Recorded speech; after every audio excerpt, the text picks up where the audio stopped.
할렐루야. 우리가 잡티 좌우로 인사하시겠습니다. 잘 되고 있습니다. 예배하면 더 잘 됩니다. 네, 이렇게 만나 뵙게 돼서 너무 감사하고, 또 저 개인적으로도 제가 전도했던 분들도 많이 보이고, 또 사진으로 봤던 많은 분들이 이 자리에 계시니까 참 신기하고 참 좋네요. 네, 만나 뵙게 돼서 반갑습니다. 저는 교회를 담임하는 김대현 목사입니다. 예.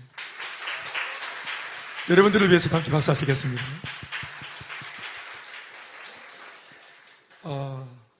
천생연분이죠. 천생연분. 천생연분이 많은데, 가지하고 된장이 천생연분인 것 같아요.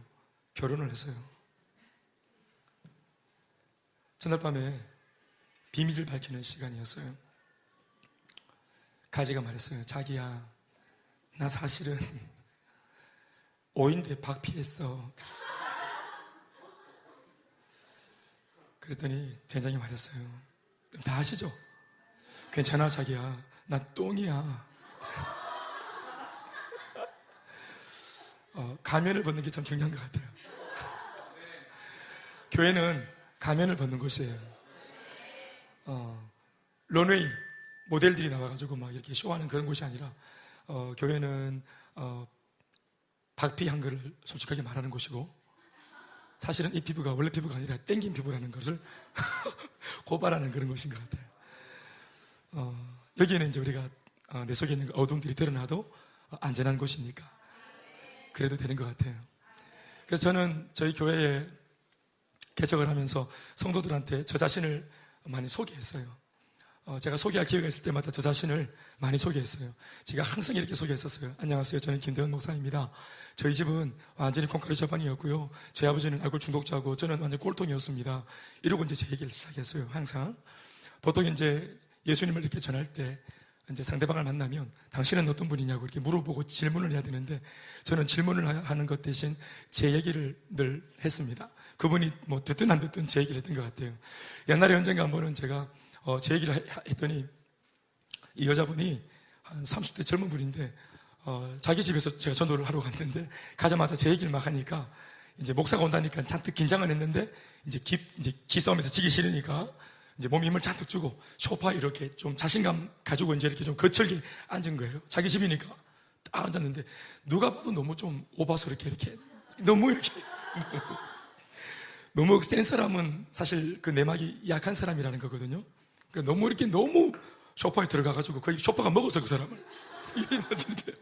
다리를 딱 끄고, 다리가 거의 천장이 닿을 것처럼 들고 이렇게 끄덕끄덕 이렇게. 그래서 공교롭게도 제가 앉았는데 그분 다리 밑에 앉았어요. 앉았는데 계속 얼굴 앞에서 다리가 끄덕끄덕 그랬는데, 그때 이제 우리 같이 한 분도 계시지만 정말 민망할 정도로 다리가 앞에서 계속 끄덕끄덕 그랬는데, 그래 한번 목사님 왔으니까 뭐 한번 해보라고 그러니까 다리 끄덕끄덕, 다리를 때리불러 하다 계속. 그래서 제가 처음 가가지고, 저는 뭐 꼴통이었습니다 이러고, 이제 저는 이제 동촌에 태어나고 저 동촌에서 양아치 짓을 했고 삥 뜯고 살았습니다 이러고 이제 제 얘기를 했어요. 동네가 다 그랬어요. 그런 얘기를 하고, 우리 아버지가 또 술을 되게 좋아해서 주사가 심해가지고 온 집안이 난리가 났어요. 그래서 이제 어릴 때부터 불행하게 살았고, 할아버지도 술꾼, 아버지도 술꾼, 큰 삼촌도 술꾼, 작은 삼촌도 술꾼. 그래서 온 집안 대가족이 살았는데 남자들은 다 술을 좋아하고, 모든 사람들이 예언하기를, 대현아 너도 이 집안 피니까 너도 술을 좋아하고 니도 막 술이 떡이 되도록 마시면서 인생이 망해질 거야, 이런 예언들을 어릴 때부터 많이 들었어요. 선지자도 아닌데 누가 뭐 물어보도 안 했는데 그렇게 저를 위해서 예언을 많이 하셨어요. 망할 거라고, 아버지 보라고, 삼촌 보라고, 할아버지 보라고. 집안의 남자들이 나만 하는 꼴을 못 봤다. 더 놀라운 것은 여러분, 제가 의성김가인데 저희 집안에 있는 분 중에 어른 중에 한 분이 건복주 사장입니다. 완전 술로. 그래. 그런 얘기를 하면 이제 이분들이 이제 제법 이렇게 안 되는 것 같은데 이렇게 듣고 계시는 거예요. 그러다가 제가 이제 아버지 얘기할 때 내가 마음이 아팠던 거, 우리 아버지 때문에 엄마가 많이 아파했던 거, 또 저는 또 어릴 때부터 엄마가 아빠 때문에 힘들었던 걸 다 봐왔기 때문에, 그렇죠. 여자분들의 고충이 얼마나 아프. 우리 의성김가 사비공파 31대소 우리 아버지 30대, 우리 할아버지 29대, 아버지 김재동 씨, 우리 할아버지 김태희 씨. 연예인 이름인데 하여튼 참 삶은 좀 많이 어려웠어요. 그래서 우리 집에 시집온 여자분들은 다 많이 힘들어했어요. 그렇게 많이 울고 고생을 박아주라는 것을 제가 어릴 때부터 봤고, 삼촌 두 분은 이제 그렇게 사니까 숙모들이 다 떠나서 이혼을 했어요. 사실 이렇게 얘기하면 우리 집부터 제일 먼저 거들났어야 되는데, 우리 어머니는 그냥 이 새끼들이 눈에 밟혀가지고 그걸 참고 견디셨던 거예요. 대안은 없으면서. 그러니까 이제 제가 그 얘기를 쭉 이렇게 풀어헤치니까 이렇게 뭔가 이제 이 느낌이 이상해서 고개를 딱 돌려보니까 어느샌가 이제 끄떡이던 다리가 사라지고 없고, 그리고 조금 전에 발장도 이렇게 끼고 있던 아줌마가 발장도 풀고 있고, 그리고 어느새 몸을 앞으로 쫙 기울여가지고 거의 뭐 이게 좀 민망할 정도로 얼굴 가까이 이렇게 얼굴을 들이밀어가지고 제 얘기를 듣고 있는데, 순간 얼굴 딱 보니까 눈동자가 딱 고정되었는데 닭똥 같은 눈물이 그대로 또로록 또로록 흐르고 있는 거예요. 그래서 내가 하나님께서 이렇게 또 은혜를 주시는가 보다 생각을 했어요. 제가 알게 된 게 뭐냐 하면은, 당신의 삶은 어떻습니까? 라고 묻기 전에 그냥 제 얘기를 이렇게 나누니까 아버지 때문에 힘들었던 제 얘기를 할 때 이분이 눈물이 나는 거 봐서 자기도 이런 아버지 때문에 힘들어했구나, 또 이런 남편 때문에 힘들어했던 어머니 얘기를 하니까 자기가 힘들어하는 걸 자기가 막 울더라고요. 그런 걸 보면서 이런 아버지랑 사는 엄마를 돕거나, 아니면 현재 자신의 삶이 그런 남편과 살고 있거나 둘 중에 하나겠다, 이제 이런 느낌을 제가 받는 거예요. 그러면서 사실은 묻진 않았지만 제 얘기를 하면서 이 여자분의 삶이 거의 좀 읽혀지는 거예요. 그리고 이제 대안이 참 마지막 대안을 내면서, 저는 2001년도에 이 모든 삶이 다 종지부를 찍었고 저는 과거 완료가 됐습니다. 아멘, 아멘. 저는 평생의 고통이, 이 30년 넘었던 고통이 제 나이가 30살 좀 넘어갈 때 이 모든 고통이 예수를 믿고 복음으로 온 가정이 다 변화받고 4대가 다 예수를 믿게 됐습니다. 4대가 한순간에 다 예수를 믿었습니다. 그래서 하여튼 그 일은 말로 다 못합니다. 그래서 정말 충격적으로 제가 예수 믿고 변화된 거 우연이라면, 제 동생은, 4살 밑에 제 동생은 똑같이 예수를 믿고 이런 상처들이 회복되어야 돼. 우리 남매는 뭐 우연이라고 친다면은, 그럼 우리 어머니는, 그것도 우연이라 친다면 남편에 대한 적개심, 이게 다 녹아진 거. 우리 아버지는, 그리고 우리 할아버지와 할머니는 80대 노인들이 예수를 영접해서 믿고 천국 가 계시는 이런 일들. 그래서 가정 안에 우환이 사라지고 큰 소리가 사라지고 죽여라 살려라 막 쟁반 깨지고 이런 소리들이 더 이상 담을 넘어가지 않게 되는 이런 일들. 2007년도에 제가 이제 여동생 결혼식 날 저 동촌 르네상스 그 예식장, 거기서 이제 제가 부주를 받았어요. 근데 처음 보는 낯선 아줌마가 오셔가지고 봉투를 딱 내미는 거예요. 봉투를 딱 받았는데 봉투는 좀 얇았어요. 근데 이분이 안녕하세요 이렇게 이제 너무 공손하게 인사하시고, 그러길래 제가 집안 어른인가 해서 제가 안녕하세요 했단 말이에요. 근데 이분이 또 하는 말이, 목사님 안녕하세요. 어이구야, 우리 여동생 결혼식 날 내가 잘 모르겠지만 교인 중에 한 분이 오셨구나 싶어가지고, 또 우리 목회자들은 또 교인들 얼굴이 잘 몰라도 아는 척 해야 된다. 일단 아는 척 해야 된다. 아이고 할렐루야, 집사님 오셨습니까? 하니까 목사님 잘 모를 거예요 그러는 거예요. 그래서 제가 누구신데 하고 이제 눈이 잘 안 보이는 것처럼 눈을 후비면서 누구신데 이러고 있는데, 이분이 저는 목사님 본가 아버지 집 맞은편에 사는 이웃이라. 내가 하도 목사님 집안을 보면서 신기하고 놀래고 참 감사해서 오늘 이렇게 결혼식 왔다. 부주를 들고 왔다. 그게 무슨 일이냐 했더니, 내가 수년 전에 이사를 왔는데 이사 온 그날로부터 하루가 멀다 하고 부수고 깨지고 소리가 나오고 울고 불고 난리가 나고 새벽도 좋고 밤도 좋고 잠을 못 자게, 같은 이웃 사촌인데 막 진짜 이사 잘못하다 싶을 정도로 너무 힘들었다는 거예요. 그래서 이 부인이 너무너무 힘들었다. 그래서 이번 예수 믿는 사람인데 대구 목교회를 다니는 집사님인데, 여보 우리가 이사를 잘못했다고, 그리고 저 힘들어했다는 거예요. 후회하고. 이제 이렇게 우리 아버지 그 주사가 동네에 땅값도 떨어뜨린 겁니다. 대단하죠.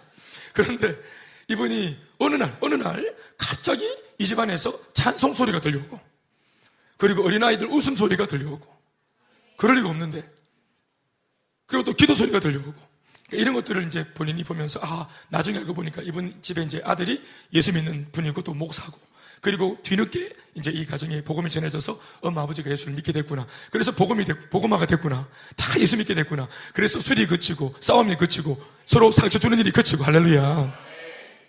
그래서 이 아주머니가 남의 집 일인데도 본인이 아무 연고 없지만 이게 너무 하나님께 감사해서 찾아봐가지고 저한테 이 간증을 하는 거예요. 붓을 주면서. 제가 그 얘기를 듣고 얼마나 감사했는지 몰라요. 너무너무 감사한 거예요. 그래서 진짜 이렇게 이해관계가 없는 이웃이 인정하는 가정, 야, 그러면 이분이 인정하는 변화는 진짜 변하겠다. 이분이 인정하는 행복, 진짜 행복이겠다. 하나님께서 그런 행복을 우리 가정에 주신 줄로 믿습니다. 그 전까지는 행복이 손에 잡힐 때 안 잡혔어요. 그것도 참 애매한 거리. 왜냐? 좀 노력하면 될 것 같은데 이게 아예 안 되면 도전도 안 할 건데, 시도도 안 할 건데, 이게 어떨 때는 또 한 번씩 아버지가 술을 안 드시고 오거나, 또 월급날 이렇게 쥐꼬리만 월급이지만 고수도 안 치고 그냥 무사히 잘 이걸 옮겨 오시면은 그날 밤에는 삼겹살 굽어 먹는 날이거든요. 치 해가지고. 근데 아버지가 맨날 막 이거 화도 치고 이래가지고 돈 다 날리고 오고, 민망하니까 술 만땅 드시고 그냥 에라 모르겠다고 엎어져 계시니까, 어머니는 또 아침에 손톱으로 등 핥히면서 인간아 이렇게 하면서 이 일들이 늘 반복됐다. 그런데 아버지도 사람이니까 한 달 31일 한 5일 정도는 안식을 한다고. 안식을 또 내일을 위해서 또 안식을 하시는데, 우리 아버지가 안식을 하면 집에 평화가 찾아오는 거예요. 그러니까 이놈의 평화가 이게 뭔가 불안한 거예요. 우리 집의 평화는 아버지한테 달렸어요. 그것도 참 아버지가 비정상적인 아버지한테. 그러니까 아버지한테 평화가 달린 거예요. 아버지가 술을 마땅 드시면 고통이, 고난이, 시련이 오는 날이고, 아버지가 술을 그치고 쉬면 그 덕분에 집에도 평안이 오는데, 그러니 아버지가 술을 안 드실 때 오는 평안이니까 우리 집의 평안이 얼마나 불안전하겠어요. 불안전하겠죠? 에라 모르겠다 하고 또 아버지가 냅다 술을 드시면 또 바로 이 평화가 파괴되는 거예요. 그러니까 한 달에 한두 번 삼겹살 칙칙 굽어 먹지만 우리는 늘 불평스럽고 원망스럽고 짜증나고 화나고 불통한 게 익숙하니까, 이걸 한 번쯤 이렇게 네 식구가 앉아가지고 삼겹살 굽어 먹을 때, 이 참 좋은 일인데, 삼겹살 좋은 일 아닙니까? 삼겹살을 누가 막 힘들어하면서 고통스럽게 먹는 사람 누가 있어요? 기쁜 거 아니겠어요? 참 좋은 날이에요. 삼겹살 데이. 치 해가지고 쌍수 딱 싹하면 쌈나 딱 얹어가 고추 딱 얹어가지고 싹 넣으면서 와작와작 씹을 때 침이 쫙 나오면서 그 기쁜 말이에요. 참 좋은 날인데 우리는 웃지 않았습니다. 왜요? 한 달에 25일을 인상 쓰고 사니까, 이게 하도 인상 쓰고 살고 불행한 게 익숙하니까 행복이 한 번쯤 찾아와도 이게 웃을 줄을 모르는 게, 식구들이 우리는 아무도 웃지 않아요. 삼겹살 소리만 들리는 거예요. 칙칙. 아무도 소리 내지 않고. 그리고 마음으로 생각하는 거예요. 잠시 행복하지만 이 행복이 얼마나 가겠노? 우리 집에 이제껏 임상을 봤을 때 이 행복이 얼마나 가겠노? 이 불안정한 행복이. 아니나 다를까 그게 하루를 가겠어요? 이틀을 가겠어요? 또 그 다음날 아버지가 칙칙 이거 하고 오면 끝나는 거예요. 바로 그냥. 제가 하는 말이에요. 그러면 그렇지. 우리 집이 아이고 그러면 그렇지. 불행한 게 익숙한 거예요. 평안한 게 익숙하지 않아요. 평안하면 의심스러워요. 잠시 기쁠 일이 있으면 의심스러운 거예요. 손에 잡힐 듯 잡히지 않는 거, 감칠만 나는 거 있죠. 애간장을 녹이는 거예요. 잡힐 듯 안 잡히는 애매한 거리로 물러나는 행복. 요거 영어 단어에 보면은 텐틀라이징이라는 단어가 있죠. 텐틀라이징이라는 단어가 바로 감칠만 난다, 그리고 애간장을 녹인다, 이런 뜻입니다. 원래 이 이야기가 히랍 신화에 나오는 이야기인데요. 텐타니우스라는 왕이 있었어요. 먹으면 늙지도 않고 죽지도 않는 제우스, 물론 이건 말씀은 아닙니다만, 예를 들면 히랍 신화에 제우스 왕이 가지고 있는, 제우스만 먹는 음식인데, 이 텐타니우스 왕이 이 제우스 몰래 이 음식을 훔쳐 먹었어요. 늙지도 않고 또 병들지도 않는다고 하니까, 오래 산다고 하니까. 그래서 이게 발각이 된 거예요. 그래서 먹는 것 때문에 치사하게 발각이 됐기 때문에 먹는 걸로 고통을 줬어요, 제우스가. 그게 뭐냐면은 그냥 평생토록 병들지 않고 오래 사긴 하지만 굶주려서 굶어서 고통받는 고통을 주기 위해서 이 고통을 줬는데, 그게 뭐냐면은 손을 딱 내밀면 물잔이 애매한 거리로 싹 물러나는 거예요. 한 10cm 정도. 빵을 집으려고 그러면 빵이 공중으로 붕 떠서 애매한 거리에서 계속 사람을 바짝바짝 애간장 녹이는 거예요. 그래서 텐타니우스 왕이 당한 이 고통을 놓고 텐틀라이징이라는 단어가 만들어졌대요. 사랑하는 여러분, 돌아보면 오늘 저뿐만 아니라 우리 모두의 인생이 이런 텐틀라이징 인생이 아닌가 싶어요. 무언가를 잡을 듯, 무언가를 쫓고 있는데 잡히지 않아서, 오늘 간증을 하신 이 집사님은 저랑 동갑인데 40년 이상 44살, 43살까지 그 꿈을 잡으려고 어금니 깨물고 두 주먹 불끈 쥐고 그렇게 애써봤지만 잘 안 됐단 말이에요. 제가 들었거든요. 사람이 어떤 한 가지 일을 10년 정도 하면 전문가가 된대요. 한 가지 일을 놓고 한 사람이 그걸 집중해서 한 20년을 하면은 달인이 된대요. 그리고 한 가지 일을 한 30년 하면 장인이 된대요. 고수가 된대요. 그런데 아까 우리 간증을 했던 이 유승엽 집사님은 예수를 믿은 지 이제 한 2, 3년 되셨는데, 그러니까 40 중반까지 40년 넘게 자기 자신을 행복하게 하는 일에 몰입했어요. 그러니까 이 사람은 전문가를 넘었죠. 나 자신을 행복하게 하는 일에 있어가지고 전문가입니다. 나 자신을 어떻게 하면 행복하게 할 수 있는지, 나 자신이 어떻게 하면 기뻐질 수 있는지, 내 인생에 대해서 그런 이미 20년 넘었으니까 달인이에요. 게다가 고수고 장인입니다. 그런데 제가 처음 만났을 때 이분은 행복하지 못했어요. 자기 인생에 40년, 남도 아니고 이웃도 아니고 자기 자신에게만 40년을 몰입했는데도, 몰두했는데도 전문가가 아니었어요. 방법을 그때까지 계속 반복되는 말이 있었죠. 방법을 몰랐다 하지 않습니까? 결혼도 행복하려고 했는데 본인이 말했으니까 좀 제가 언급을 해보면, 그래서 재결합을 했는데 재결합도 처음에 결혼도 행복하려고 했는데 행복하지 않았기 때문에 헤어진 것 같아요. 헤어진 이유도 행복하려고 사실은. 그리고 다시 재결합한 것도 행복하려고. 그리고 다시 재결합을 깨뜨리고 뒤돌아선 것도 행복하려고. 세 번째 만난 것도 행복하려고. 그런데 계속하지만 목적은 있고 마음의 의지는 있고 마음은 있는데 소원은 있는데 방법을 모르는 거예요. 40이 넘어도 좀 더 제가 말해볼까요? 50을 넘은들, 60을 넘은들, 70을 넘은들 사람은 여러분 모두가 오늘 맞닥뜨리는 이 today 앞에 아마추어입니다. 모든 하루 똑같이 하루 24시간, 일주일 168시간, 한 달에 31일, 1년에 365일이 지나가지만 매일 반복되는 일상의 24시간 똑같은 환경이 있지만 우리는 그 모든 시간, 아침, 점심, 저녁, 다음 순간 앞에 우리 모두는 아마추어입니다. 알지 못합니다. 그래서 인생이 두렵고 외롭고 고독한 겁니다.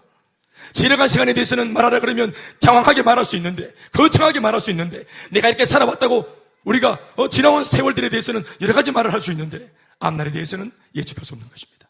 소파에 앉아가지고 리모컨 짝짝 돌리면서 어젯밤 사고 난 이야기, 어젯밤 누가 당한 이야기, 이거 뉴스거리로 보는데 내일 아침 조간신문에 내 이야기가 다른 사람이 보는 뉴스거리가 되지만 하는 법이 없습니다. 성경을 읽어보면 사마리아 땅에 살았던 어떤 한 여자가 있는데요. 이 여자가 텐틀라이징 인생이었어요. 목마른 인생. 결혼을 6번이나 했어요. 정상적으로 6번 결혼했는지 아니면은 남자를 6명째 바꾸고 살고 있는지, 그게 정상적인지 아닌지는 잘 모르겠어요. 그런데 6번이나 남자를 갈아치웠어요. 그러니까 제가 볼 때는 이 여자도 처음 결혼했을 때 행복하려고 했을 것 같아요. 그런데 이혼을 했어요. 대답해 보세요. 이혼을 왜 했어요? 크게 한번 대답해 보세요. 첫 번째 이혼 왜 했어요? 두 번째 결혼을 다시 했어요. 왜 했을까요? 두 번째 이혼을 했어요. 왜 했어요? 맞죠? 이거 계속 해야 됩니까? 다섯 번째 이혼을 했어요. 왜 그랬어요? 그리고 이제 여섯 번째 남자와 살고 있어요. 이 여자분은 지금 뭔가 자기가 설정을 했어요. 뭘 설정했냐면은 나는 행복할 거야. 그런데 방법을 어떻게 설정했냐면 나는 결혼을 통해서, 남자를 통해서 행복해질 거야 라고 생각한 것 같아요. 그런데 결혼했지만 웨딩 마치를 마치는 순간 우리도 다 경험했지만 현실은 다르잖아요. 그러니까 남편한테 배신을 당했든지 나는 사실 똥이야 이렇게 이런 말을 들었든지 가면을 딱 벗고 나니까 이 사람이 나한테 답을 줄 수 없다는 것을 알게 되니까 거듭 남자를 떠나게 되었던 것 같아요. 내가 볼 때는 이 여자가 여섯 번째 남자와 살고 있지만 제가 볼 때는 가만두면 이 거친 질주가, 행복을 향한 이 거친 야생마 같은 질주가 여섯 번째도 만족이 안 돼서 또 여섯 번째 이혼을 했을 거예요. 분명히. 중간에 예수님을 만나가지고 회복되긴 했지만 이 여자는 그대로 뒀으면 평생을 놓고 60번도 결혼을 했을 여자예요. 성경을 보면 시편이라는 말씀에 이런 글이 적혀 있어요. 시편 127편 1절과 2절 말씀을 이렇게 우리 오늘 한번 언급했던 말씀인데 한번 읽어볼게요. 다 같이 시작.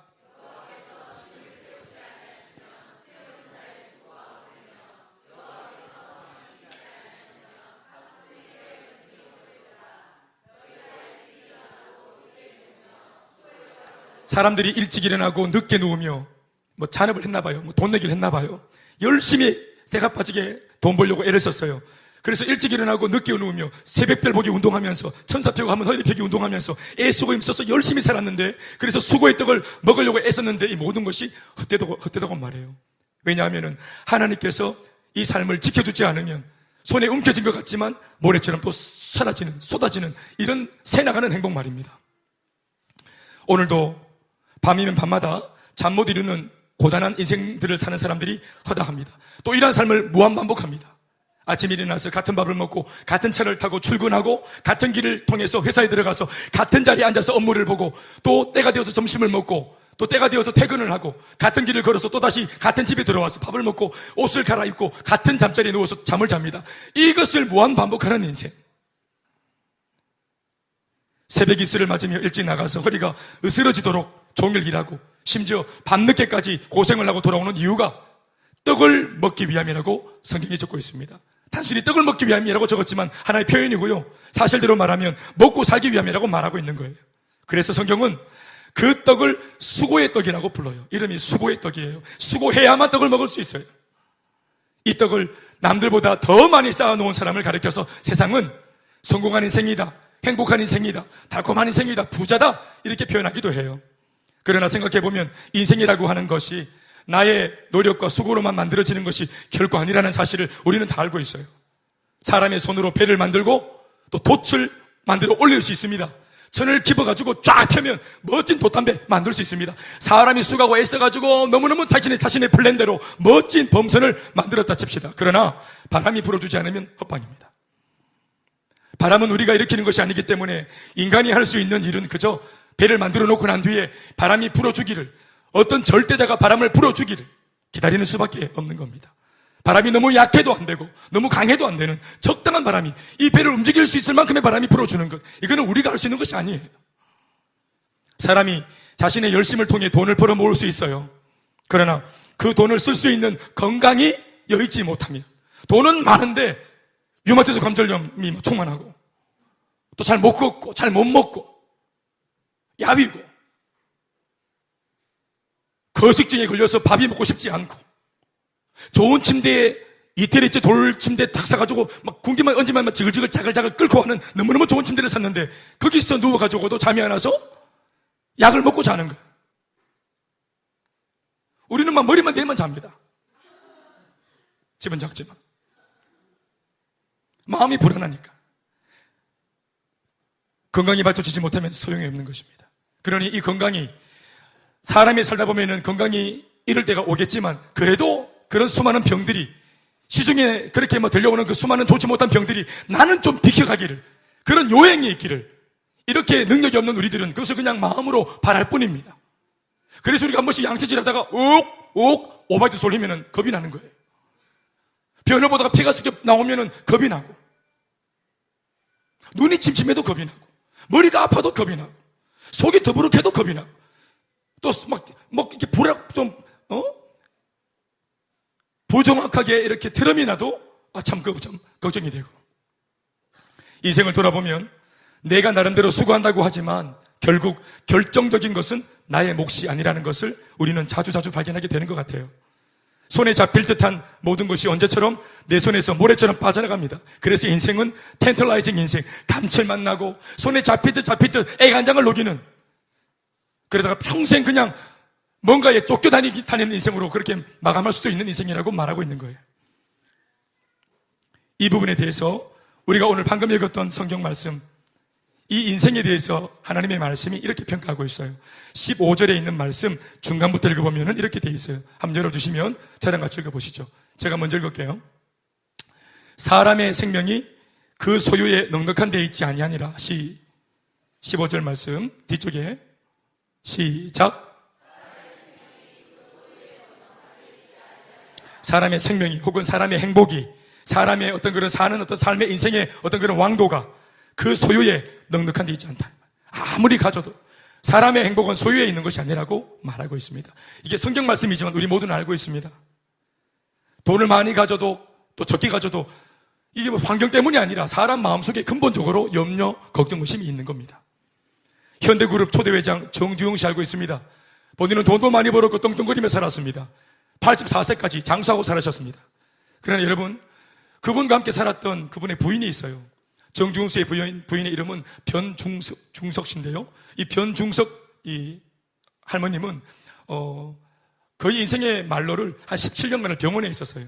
1991년도에 병원에 들어가서, 현대아사병원에 들어가서 돌아가실 때까지 2008년 동안에 병원에 17년간 누워 계시다가 돌아가셨어요. 그분은 그 병원에서 병석에서 누워가지고 기력도 없고 의식도 왔다 갔다 혼미한 가운데 자신의 남편의 죽음의 비보를 들었어요. 얼굴도 못 봤어요. 17년간 누워 있었기 때문에. 공사가 다 망한 너무 잘 나가는 남편과 자식들을 둔 바람에 그 교제도 못했어요. 17년 굉장한 시간이거든요. 게다가 스라에 9남매쯤 뒀는데 8명이 아들이었어요. 그 8, 9명 중에서 첫째 아들이 교통사고로 죽었고, 이 교통사고로 말은 하고 있지만 뭔가 비리가 있다고 아는 사람들은 그렇게 얘기를 하기도 해요. 그리고 넷째 아들은 극약을 약금물로 자살을 했고, 우리가 잘 아는 정몽원 씨 5째 아들은 12층 집무실에서 뛰어내려 자살을 했어요. 이 부인이 이 아들들, 세 아들들의 죽음과 이 비보도 병석에 누워서 정신이 혼미한 가운데 들었어요. 안 그래도 심장질환으로 교회만의 합병증으로 고통받고 있던 이 여자분이 아들이 잘 되고 있다, 남편이 잘 되고 있다, 이런 말을 듣고 용기 낼 수 있는 일이 아니라 더 고통만 가중되어지는, 그러다가 결국 비참하게 쓸쓸하게 죽었어요.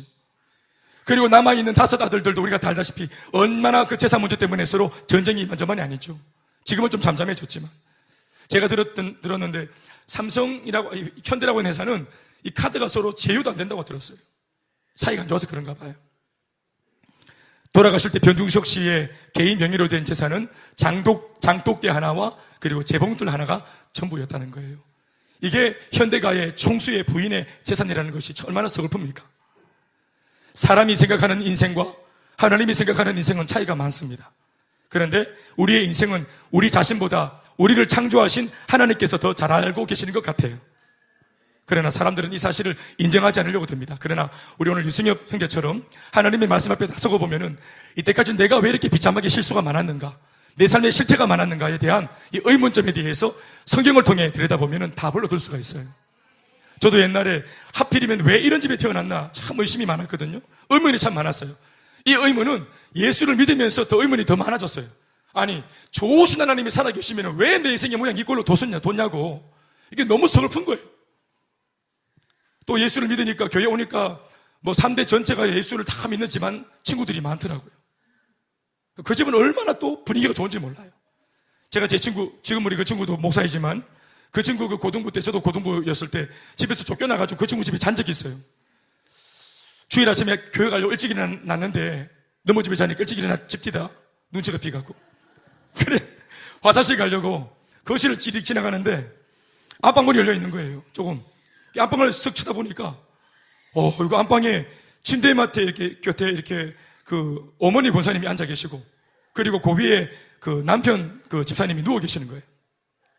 그러니까 부인의 다리를 베고 누워 있는 거죠. 이게 말이 돼요? 어떻게 남편이 부인의 다리를 베고 누울 수 있어요? 팍 찍어요. 우리 집에서는 있을 수 없는 일. 인간하고 막 매주 드러내듯이 우리 어머니 막 드러내버려요. 그래서 제가 못 보고 본 거예요. 보면 안 되는 건데 싹 지나가다가, 저는 그런 것들을 TV 드라마로 보다가 실전으로 처음 봤어요. 부부가 그렇게 다정한 거를. 이 말이 됩니까? 드라마 찍어요 지금? 그런데 그냥 누워있는 정도가 아니라 이 부인이, 집사님이, 권사님이 머리를 싹 쓰다듬으면서 흰머리를 뽑아주는 거예요. 이 말이 돼요? 우리 어머니도 우리 아버지 머리 뽑아줬죠. 우리 이렇게 뽑았지. 이렇게. 뭉텅뭉텅 뽑았지. 흰머리만 싹 훑었네요 이렇게. 제가 정말 충격적이었어요. 야, 예수 믿는 집이 정말 다르구나. 가풍이 다르구나. 정말 너무 보기 좋구나. 근데 누구는 이렇게 살고 누구는 이렇게 사나, 누구는 무식뿌리 묻고 누구는 산산뿌리 묵나. 이런 느낌이 들면서 하나님을 알아갈 때 더 열받는 거예요. 또 하나님을 믿으면서 우리 집은 더 안 풀리고, 나는 교회 한번 나오려고 그러면 아버지한테 막 지가 박히고 교회 나오고, 야는 지가 막 안 가려고 잡으러도 엄마가 막 끌고 나오고 안고 나오고 데리고 나오면서 차에 실어가지고 오면서 입에다 밥을 넣어주고. 말이 됩니까? 정말 열받는 일이에요. 인생의 해석이 안 되는 거예요. 이게 불평분만이 있었죠. 그런데 이게 예수님을 더 깊이 만나고 은혜를 딱 받으니까 인생이 딱 열리는 거예요. 해법이, 인생의 해석이 딱 되는 거예요. 지난날 내 삶에 왜 그런 고통이 있었는지 해석이 되니까 살만합니다. 이게 뭐냐 하면, 내가 목사가 되어서 알았어요. 아까도 말했지만 복음을 전할 때, 예수를 전할 때 제가 말하지 않았습니까? 제 삶에 예수 믿기 전에 before, after, 예수 믿기 전과 후, 저는 정말 새까맸죠. 예수 믿기 전에는 새까맸어요. 색깔로 치면 새까맸다. 그 암흑밖에 없는 새까만 삶을 놓고 나는 이걸 가리고 싶었고 부끄러웠거든요. 숨기고 싶었단 말이에요. 그런데 내가 목사가 되어서 사실은 나와 같은 이 어두운 삶을 살고 있는 사람들에게 내가 빛으로 찾아가려고 하니까, 나는 빛의 삶을 살고 있지롱, 이거 누가 듣겠어요? 나는 지금 잘 됐지롱, 이러는 거 누가 듣겠어요? 네 팔뚝 굴다 하지 누가 듣겠습니까? 내가 예수 믿어서 잘 된 얘기 하면 누가 그걸 마음을 열고 듣겠어요? 그래서 제가 어느 날 복음을 전할 때 그냥 제 얘기를 한번 했는데 이분이 마음을 활짝 여시는 거예요. 아이고, 속으로 이렇게 생각했나 봐요. 목사님이 이렇게 해서 나 긴장했는데, 뭐, 목사도 삶을 틀어보기에 뭐 별거 없네. 만만했던가 봐요. 그게 그런데 이게 플러스 효과를 일으켜서 사람들이 제가 같이 대화할 때 마음의 문을 많이 열어줬어요. 그런데 결론은 뭐냐 하면 저는 종료된 상황이지만 지금 내 앞에 있는 이 예수를 믿지 않는 분들은 진행 중이란 말이에요. 그래서 제가 말을 했어요. 선생님은 지금 저와 같은 아픔이 있는데 저는 과거에 예수를 믿는 그 시간에 이 모든 아픔이 종료되었고 선생님은 지금도 진행 중인데 그러면 같은 비슷한 아픔을 안고 있는 우리 입장에서 저는 종료가 되었고 당신은 진행 중이니 진행 중인 당신이 종료된 제 얘기를 듣는 것은 이건 서글픈 것이 아니라 지혜로운 거 아닐까요? 제가 복제를 받는 것도 아니고 이 밥 제가 사면서 밥을 대접하면서 제가 이 비결을 알려주는데 못 들을 게 없지. 그래서 그분들이 마음을 열고 들었다는 말입니다. 그래서 여기 있는 유승엽 집사님도 선생님이란다. 유승엽 집사님도 그리고 그의 아내 우리 김소미 집사님도 제가 얘기하면 그 자리에서 일어나 보이세요. 여기 계신지 모르겠다만 자 우리 제일 먼저 제가 찾아가서 이 복음을 전하고 또 예수님의 사랑을 전했던 우리 김선미 집사님 일어나 보이세요. 요 분이 목사님 저는 이제 어려워요. 약간 이렇게 좀 우리끼리 애를 많이 써봤는데 저는 좀 어려워요 했단 말이에요. 그래서 제가 이제 뭐 제가 한 건 아니겠지만 하나님 하셨는데 안 그렇다고 예수 안에서는 놀라운 변화가 일어날 수 있다고 이때까지 네 힘으로 했지만 안 됐지만 하나님 하면 된다고 하나님이 하시면 된다고.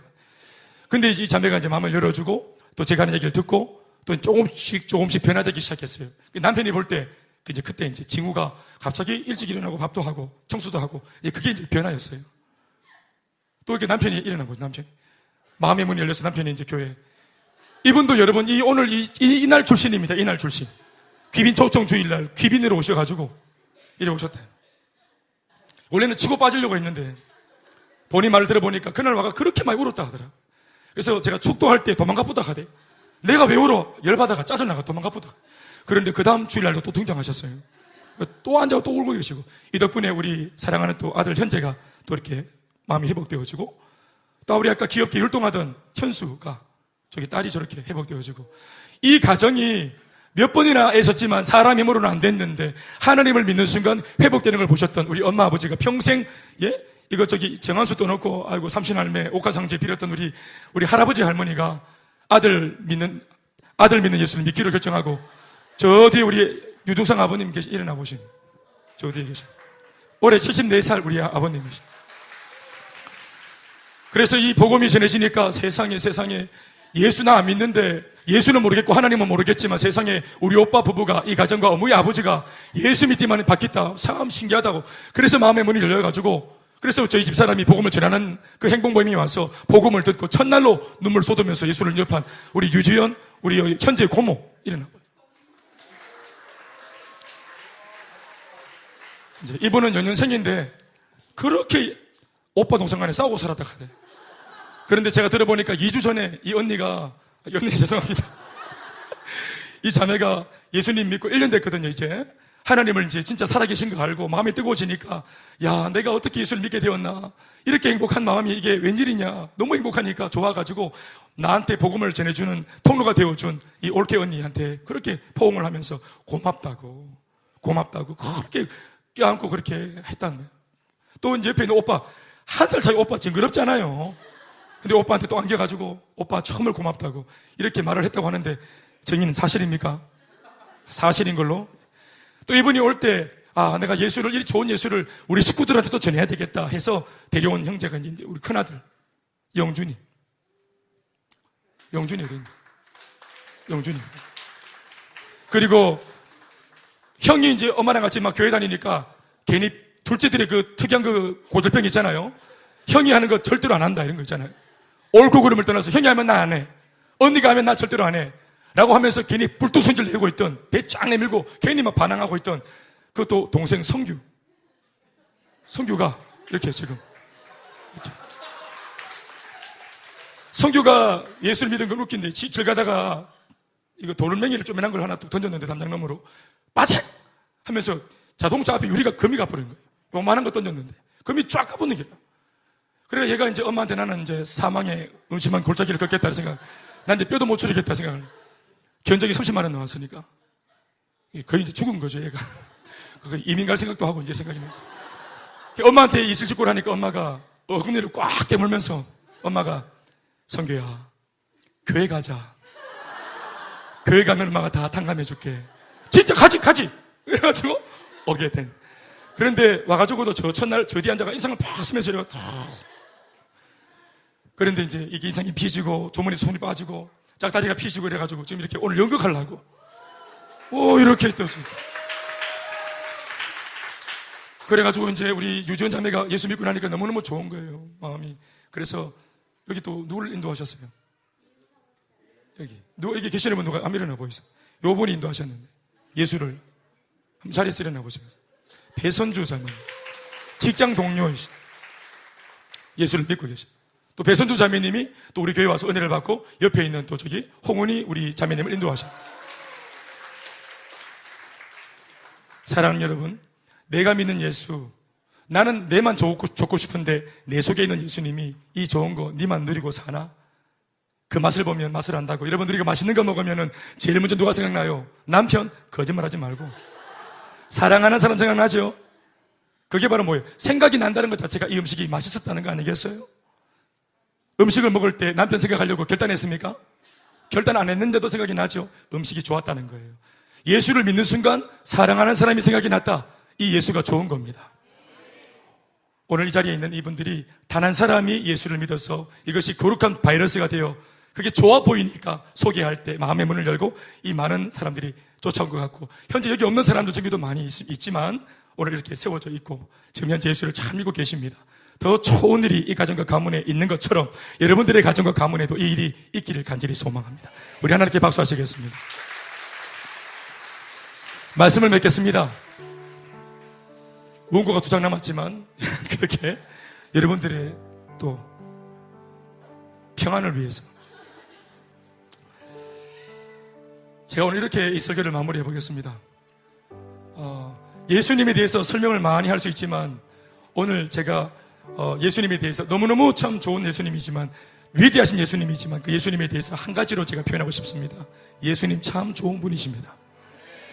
따라합시다. 예수님 참 좋으신 분이십니다. 하나님 참 좋은 분입니다. 그리고 그분은 좋은 분만이 아니라 게다가 옳은 분이십니다. 우리를 옳은 삶으로, 우리를 참된 삶으로 인도할 수 있는 우리의 인생의 해답이 되시는 구원자이십니다. 여러분, 인생의 때까지 혼자 운전해 온다고 힘드셨죠? 아내도 모르게 베란다에서 꽁초 담배 피면서 얼마나 많이 애간장 태우셨습니까? 남편에게도 하지 못하는 말이 있어가지고 남몰래 벽 보고 돌아 누워서 베갯잎 적시면서 눈물 흘리며 밤새웠던 그런 많은 부인들이 있지 않습니까? 나만 믿고 있는, 또 우리만 믿고 있는 이 어린 자식들을 놓고 엄마 아버지가 수많은 전쟁터에서 허리가 으스러지도록 하고 싶은 말 다 못하고 굴욕당하면서까지 가정을 지켜내기 위해서 애쓰는 우리 그런 많은 전쟁 속에 놓여있는 많은 가장들, 또 엄마 아버지들, 사랑하는 여러분, 이때까지 우리 힘으로 살아온다고 수고 많이 했습니다. 그러나 중요한 것은 인생은 열심히 산다고만 혹은 수고를 많이 했다고만 인생에 해답이 있는 것이 아닙니다. 참 좋은 분, 그 예수님을 내 인생에 담아 내 인생의 운전대를 맡기면 그분이 진짜 우리 인생을 참되게 하시고 우리 인생의 염려와 걱정과 근심이 없도록 인도하십니다. 이게 우연이겠습니까? 한 사람이요 두 사람이면 우연이겠지만 이 많은 사람들이 연쇄적으로 이렇게 예수 믿고 행복해졌다면 이게 우연이겠습니까? 이것을 제가 오늘 무슨 신학적으로 논리적으로 다 설명할 수는 없지만 가장 중요한 것, 예수님 좋은 겁니다. 하나님을 믿는 것 참 좋은 겁니다. 아멘이십니까? 우리 그 예수님을 마음에 우리가 모시고 우리 인생도 더 좋아질 수 있는 그런 계기를 마련할 수 있기를 바라는 것입니다. 이 시간 다 같이 한번 눈을 감으시고, 저는 확인할 수 없지만 오늘 제가 드리는 말씀을 마음에 받으시고 마음의 문이 열렸다 싶고, 그래 맞아, 저 목사의 말이 맞는 것 같아, 오늘 어쩌면 내가 이 땅에 이 자리에 온 것이 기회인지 몰라, 앞서서 간증했던 저 양반도 이런 자리에 와서 인생을 역전했다고 하니 어쩌면 내 인생이 역전될 수 있는 좋은 기회인지 몰라. 오늘 그런 마음이 있는 분들은 오늘 제가 하는 이 기도를 크게 따라해 주시기 바랍니다. 마음에 다 손을 얹으시고, 사랑의 예수님, 다시 한번 사랑의 예수님, 저는 죄인입니다. 지금까지 제 인생 제가 주인 되어 살아왔습니다. 내가 주인이었기에 문제를 만나면 외롭고 무섭고 고통스럽고 힘들었습니다. 하지만 오늘 이 시간 하지만 오늘 이 시간 더 이상 그렇게 살지 않기로 결정합니다.